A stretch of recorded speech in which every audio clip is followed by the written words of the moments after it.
Okay, class, now what we are going to do in this video, we will be learning about the expenditure method of national income. This is the last method of calculating national income. We have already discussed about value added method and income method. So see, according to this method, national income is estimated in terms of expenditure on goods and services produced in the country during an accounting year. So what we have to do is we will be calculating expenditure. ये देखेंगे कि कहाँ कहाँ खर्चा हुआ, किस किस ने खर्चा किया, उसको एडअप करके हम अपनी नेशनल इनकम निकाल सकते हैं. एक्सपेंडिचर जो है वो फाइनल होना चाहिए. इंटरमीडिएट एक्सपेंडिचर यानी खर्चा किस पे, रॉ मटेरियल पे. अगर कोई प्रोड्यूसर रॉ मटेरियल लेके आता है वो वाला खर्चा हमने इंक्लूड नहीं करना. इसमें पहला खर्चा आएगा प्राइवेट फाइनल कंजप्शन एक्सपेंडिचर. इस एक्सपेंडिचर को सी नाम से डिनोट किया जाता है. दिस इज़ डिनोटेड बाय सी. सो यहाँ पर क्या होता है, जो हाउस होल्ड है, जैसे हम लोग गए, हम जो भी खर्चा कर रहे हैं वो यहाँ पे आएगा, उसको सी नाम से डिनोट किया जाएगा. जो नॉन प्रॉफिट ऑर्गेनाइजेशंस हैं, ये जो फूड पे खर्चा करती हैं लोगों को देने के लिए, या और भी कई तरह के जो इनके खर्चे होते हैं वो भी इसी में ही कैलकुलेट होते हैं. नेक्स्ट है हमारे पास इन्वेस्टमेंट एक्सपेंडिचर. जो इन्वेस्टमेंट एक्सपेंडिचर है उसमें क्या आता है, उसमें जो प्रोड्यूसर है, अब देखो प्रोड्यूसर जो है वो फाइनल गुड्स एंड सर्विसेज खरीद सकता है ना. रॉ मटेरियल की बात नहीं कर रही हूँ. प्रोड्यूसर ने जो रॉ मटेरियल खरीदा वो इसमें नहीं आएगा, वो इन्वेस्टमेंट एक्सपेंडिचर नहीं है. लेकिन प्रोड्यूसर ने कोई चीज़ बनाने के लिए प्लांट एंड मशीनरी खरीदी होगी, वो सारी चीज़ें उसका इन्वेस्टमेंट एक्सपेंडिचर हो गया. Expenditure on the final goods by producer, इसको आई से डिनोट किया जाता है. इसमें क्या क्या आता है, फिक्स इन्वेस्टमेंट यानी कि जैसे प्लांट एंड मशीनरी हो गई, ये सारी चीज़ें होगी, ये आएंगी. और इन्वेंट्री इन्वेस्टमेंट. इन्वेंट्री इन्वेस्टमेंट से अब मतलब रॉ मटेरियल नहीं निकालने, वो यहाँ पे नहीं आएगा.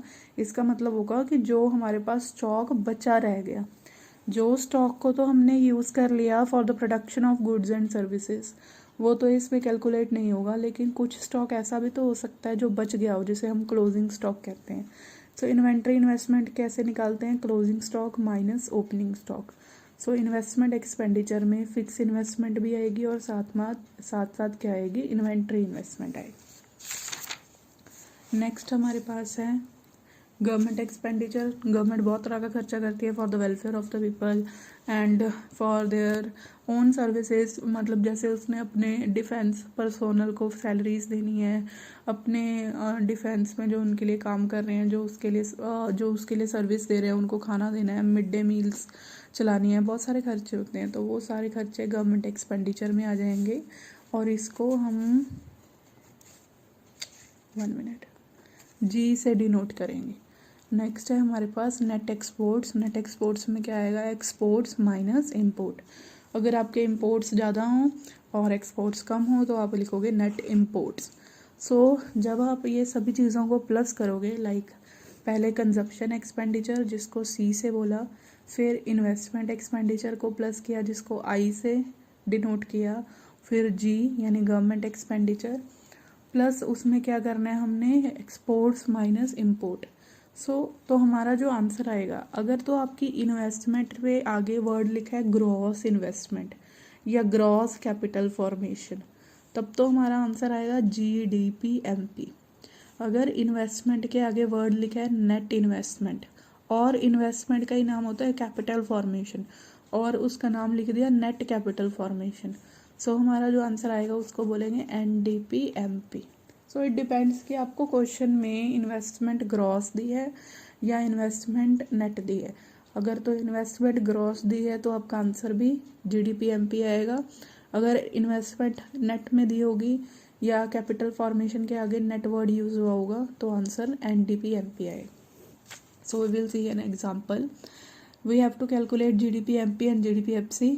सी there is gross investment. So हमें ये देख के ही पता लग जाना चाहिए इस हमारा जो आंसर आने वाला है वो जी में आएगा, यानी कि GDP-MP आएगा.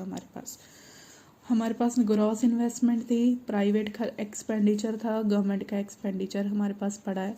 सो सी है, जी है और आई भी है. नेट एक्सपोर्ट्स भी गिवन है 10 के. सो हमने करना क्या है, सी जी आई प्लस करके एक्सपोर्ट्स माइनस इम्पोर्ट्स, ये सभी प्लस करके हमारे पास GDP MP आ जाएगा जो है 550 का। अब इस GDP MP को हमने कन्वर्ट करना है GDP FC में। इससे यहाँ तक जाने के लिए मार्केट प्राइस से अगर हमने फैक्टर कॉस्ट में जाना हो तो जितने नेट इनडायरेक्ट टैक्सेस आपको गिवन हो वो हमने क्या कर देने हैं, इसमें से माइनस कर देने हैं। सी हमें यहाँ पर दिया होगा नेट इनडायरेक्ट टैक्सेस 5। सो हमने क्या किया, 550 से 5 माइनस किया, हमारे पास आंसर आ गया 545 का। सी नेक्स्ट क्वेश्चन हम देखते हैं, हमारे पास फाइंड NDPFC ग्रॉस। यहाँ पर हमें जो गिवन है वो ये है कि NDPFC निकालना, सबसे पहले वर्ड यूज़ हो रहा है ग्रॉस डोमेस्टिक फिक्स इन्वेस्टमेंट। अब ना यहाँ पे एक चीज़ ध्यान में रखनी है कि अगर हमारे पास इन्वेस्टमेंट ग्रॉस में है तो ऑब्वियसली हमारे पास आंसर तो जी में ही आएगा, GDP MP ही आएगा। पर अगर आपकी इन्वेस्टमेंट फिक्स हो, हम यहाँ से पीछे देखो एक बार, जो इन्वेस्टमेंट थी वो दो तरह की थी, एक थी फिक्स, एक थी इन्वेंट्री। अगर तो क्वेश्चन में वर्ड यूज़ हो रहा है अकेला इन्वेस्टमेंट, इसका मतलब होता है कि उसमें इन्वेंट्री इन्वेस्टमेंट भी बीच में इंक्लूडेड है। आपने क्लोजिंग स्टॉक और ओपनिंग स्टॉक का कोई ट्रीटमेंट नहीं करना। लेकिन अगर क्वेश्चन में वर्ड यूज़ हो गया फिक्स इन्वेस्टमेंट, सो इसका मतलब उस क्वेश्चन में इन्वेंट्री का कोई ट्रीटमेंट नहीं किया हुआ, उस इन्वेंट्री का ट्रीटमेंट भी हमें ही करना पड़ेगा। सो हम क्या कर सकते हैं, देखो यहाँ पे हमें गिवन है ग्रॉस डोमेस्टिक फिक्स इन्वेस्टमेंट 10,000, दिख रही है ये। इसमें इन्वेंट्री का कोई ट्रीटमेंट नहीं हुआ क्योंकि वर्ड क्या यूज़ है यहाँ पे फिक्स। तो जो इन्वेंट्री इन्वेस्टमेंट है वो है 5,000 की। तो हमें इन्वेस्टमेंट कितनी करनी पड़ेगी, 10,000 तो ये लेंगे और साथ साथ ये 5,000 लेंगे, 10,000 भी ऐड करना है और 5 भी करना है। टोटल कितनी होगी इन्वेस्टमेंट, 15,000 की। अब देखोगे कंजप्शन एक्सपेंडिचर कितना है, 20,000 का कंजप्शन एक्सपेंडिचर ले लिया। और फिर उसके बाद इन्वेस्टमेंट टोटल आ गई 15 की। गवर्नमेंट एक्सपेंडिचर देखो यहाँ पे कोई भी गवर्नमेंट एक्सपेंडिचर नहीं था तो वहाँ पे हमने 0 ले लिया। उसके बाद हमने देखा हमारे पास कोई एक्सपोर्ट्स गिवन है, देखो कोई भी एक्सपोर्ट्स नहीं गिवन, इम्पोर्ट्स कुछ नहीं गिवन, वो भी 0 आ जाएंगे। सो बस ये करने के बाद हमारे पास जो आंसर आया वो आया 35,000, यानी कि GDP MP कितना आ गया, 35,000।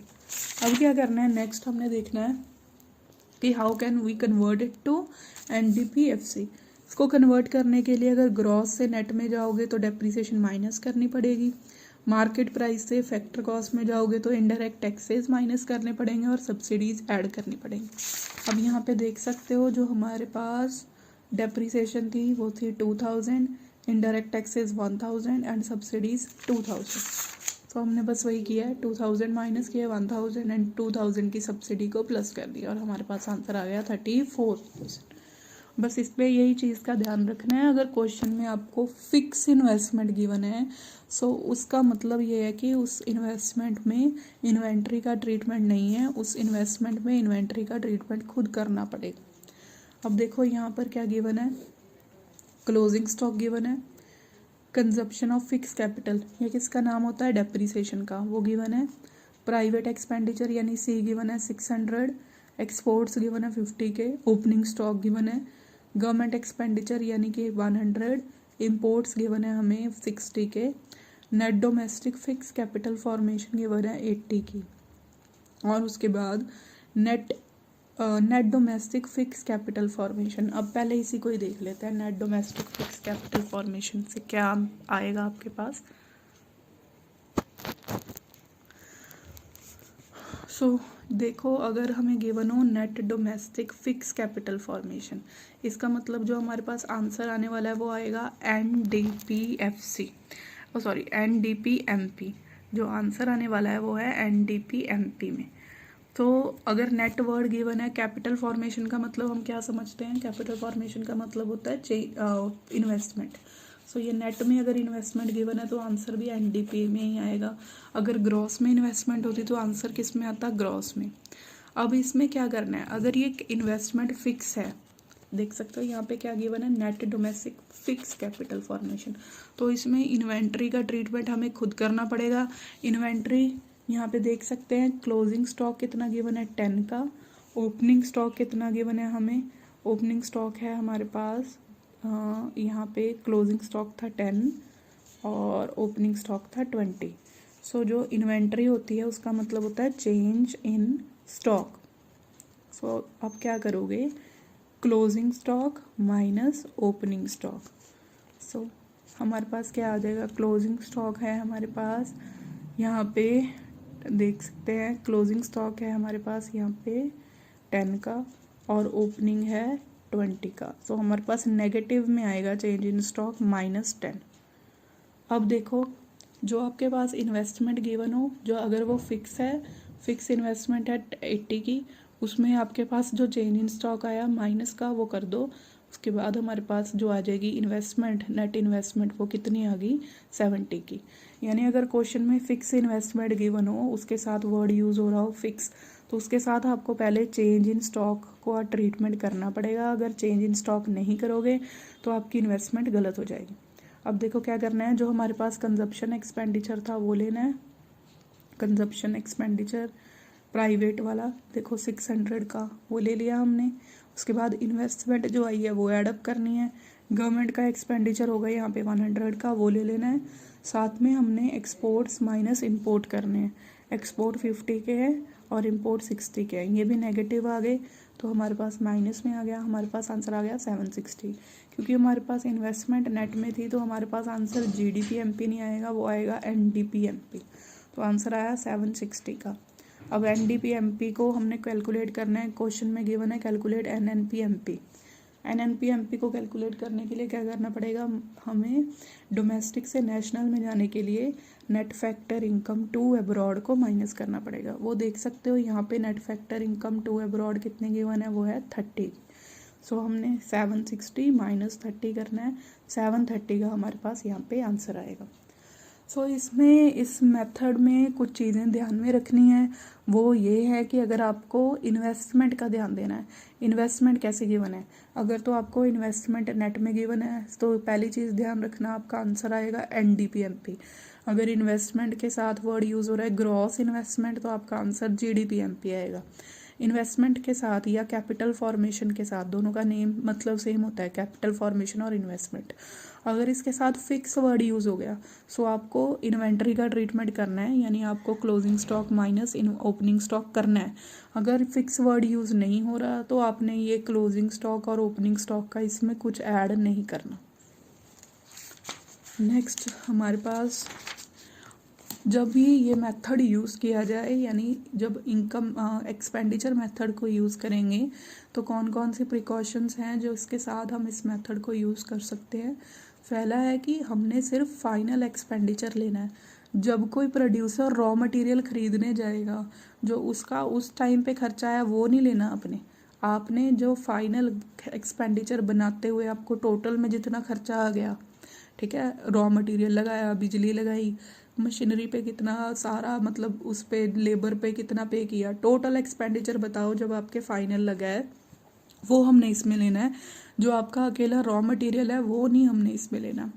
नेक्स्ट है हमारे पास, मतलब इसका कहने का ये मतलब है कि जब आप कोई प्रोडक्ट ले रहे हो तो अगर तो वो आप प्रोडक्ट इसलिए ले रहे हो कि आपने उसको आगे कन्वर्ट करवा के फिर उसको बेचना है, उस प्रोडक्ट का खर्चा नहीं लेना आपने। अगर आपने कोई ऐसा प्रोडक्ट लिया जिसको आपने डायरेक्टली कंज्यूम करना है, लाइक हाउस होल्ड जो प्रोडक्ट लेते हैं वो डायरेक्टली कंज्यूम करेंगे, वो आपने ले लेना है, उसको बोलते हैं फाइनल है जो खर्चा है आपका।